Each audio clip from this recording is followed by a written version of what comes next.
नमस्कार, NN sports आप देख रहे हैं। मैं हूं आपके साथ अनुराग। एनएन स्पोर्ट्स पर जैसा कि हम आपको हर दिन स्पोर्ट्स की 5 खबरों से फटाफट अंदाज में रूबरू करवाते हैं, तो चलिए आज हम बताते हैं कि आज की टॉप 5 खबरें कौन सी हैं।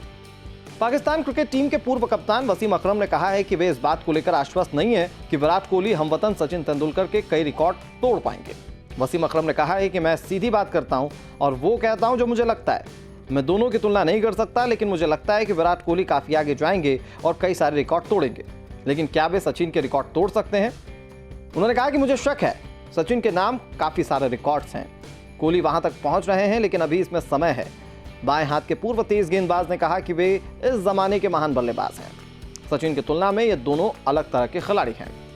कोहली एक बल्लेबाज और इंसान के तौर पर काफी आक्रामक हैं, जबकि सचिन शांत थे, लेकिन फिर भी वे काफी आक्रामक थे।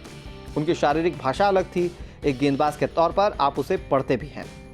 उन्होंने कहा कि सचिन जानते थे कि मैं अगर उन्हें स्लैश करूंगा तो वे ज्यादा प्रसिद्ध हो जाएंगे। ये मेरे विचार हैं और मैं गलत भी हो सकता हूं। अगर मैं कोहली को स्लैश करूंगा तो वे अपना आपा खो बैठेंगे। जब बल्लेबाज को गुस्सा आता है तो वे आपको मारता है और तभी आपके पास उसे आउट करने के सबसे ज्यादा मौके होते हैं। भारतीय टीम के पूर्व कोच ग्रेग चैपल ने कहा है कि उन्होंने अभी तक जितने भी बल्लेबाज देखे उसमें से महेंद्र सिंह धोनी सबसे ताकतवर है। चैपल 2005 से 2007 तक भारतीय टीम के कोच रहे हैं। चैपल ने कहा कि मुझे याद है कि जब मैंने उनकी पहली बार बल्लेबाजी देखी थी तो मैं हैरान रह गया था। उस समय वे भारत के सबसे उभरते हुए खिलाड़ी थे। वे काफ़ी अलग तरह से पोजीशन में आकर गेंद को मारते थे। मैंने जितने भी बल्लेबाज देखे उनमें से सबसे ज़्यादा ताकतवर हैं।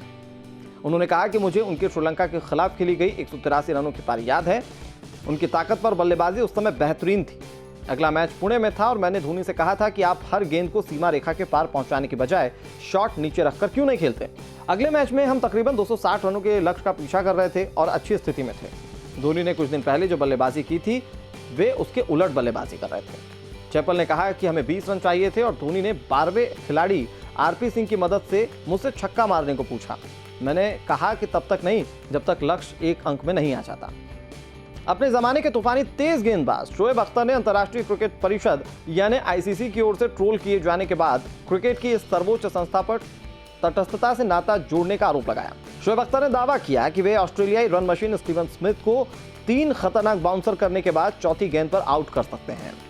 इसके बाद आईसीसी ने बास्केटबॉल स्टार माइकल जॉर्डन की तस्वीरों का उपयोग कर इस पाकिस्तानी क्रिकेटर को ट्रोल किया। आईसीसी की पहली तस्वीर में माइकल जॉर्डन नीचे कुछ देख रहे हैं, दूसरी तस्वीर में शोएब अख्तर का ट्वीट है, जबकि तीसरी तस्वीर में दिग्गज बास्केटबॉल खिलाड़ी को हंसते हुए दिखाया गया। पाकिस्तान के पूर्व तेज गेंदबाज शोएब अख्तर ने कहा कि आईसीसी की इस तरह की प्रतिक्रिया उन्हें अच्छी नहीं लगी। शोएब अख्तर ने ट्वीट किया, एक प्रतीकात्मक ट्वीट, किस तरह से आईसीसी ने तटस्थता से नाता जोड़ा। असल में इस तरह से वहां कामकाज चलता है। दुनिया के सबसे तेज गेंदबाजों में से एक शोएब अख्तर ने इसके बाद एक वीडियो भी पोस्ट किया जिसका कैप्शन था, प्रिय आईसीसी, नया मीम या इमोजी ढूंढो। माफ करना, मुझे कोई नहीं मिला, मुझे केवल कुछ असल वीडियो मिले। पाकिस्तान क्रिकेट बोर्ड ने बाबर आजम को पाकिस्तान वनडे टीम का नया कप्तान चुन लिया है। पाकिस्तान के लिए टी20 क्रिकेट में बाबर पहले ही कप्तानी कर रहे हैं। बोर्ड के इस फैसले के बाद सीमित ओवर्स के क्रिकेट में पाकिस्तान क्रिकेट टीम की पूरी जिम्मेदारी अब बाबर आजम के कंधों पर आ गई है। क्रिकेट के सभी फॉर्मेट में शानदार बल्लेबाज के रूप में तेजी से ऊपर उठे बाबर आजम अब वनडे टीम में सरफराज अहमद का पद संभालेंगे। पाकिस्तान को इस सत्र में 6 एकदिवसीय अंतर्राष्ट्रीय और 20 टी20 अंतर्राष्ट्रीय मैचों के अलावा एशिया कप और टी20 विश्व कप में हिस्सा लेना है। पाकिस्तान के मुख्य चयनकर्ता और मुख्य कोच मिसबाह उल हक ने कहा है, कप्तानी में विस्तार के लिए मैं अजहर अली और बाबर आजम को बधाई देना चाहता हूं।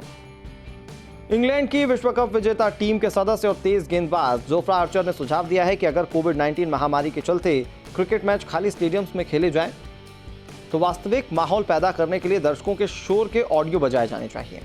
कोरोना वायरस महामारी के चलते विश्व भर में खेल गतिविधियां इस वक्त ठप हैं। कई शीर्ष प्रतियोगिताओं को इस वजह से रद्द या फिर स्थगित कर दिया गया। तेज गेंदबाज जोफ्रा आर्चर ने कहा है कि हम क्रिकेट मैचेस में संगीत बजाते हैं, फिल्म दर्शकों की मौजूदगी का एहसास कराने वाले ऑडियो क्यों नहीं बजा सकते। उन्होंने कहा कि हम तालियां बजाने या फिर दूसरे चीयर करने वाले ऑडियो बजा सकते हैं। इसे जितना संभव हो उतना वास्तविक बनाने की कोशिश करें। आर्चर ने कहा कि वे करो जिससे क्रिकेट को मदद मिल सके, लेकिन साथ ही जितना संभव हो सके हम सुरक्षित रहें। तो ये आपने देखी, ये है स्पोर्ट्स की टॉप 5 खबरें। आप भी एनएन स्पोर्ट्स के साथ जुड़े रहिए। अगर अभी तक आपने इस चैनल को सब्सक्राइब नहीं किया है तो सब्सक्राइब कीजिए, और अगर ये वीडियो आपको अच्छा लगा तो आप इसे लाइक कीजिए और शेयर भी कीजिए ताकि दूसरे भी जान सकें आज के स्पोर्ट्स की खबरों के बारे में।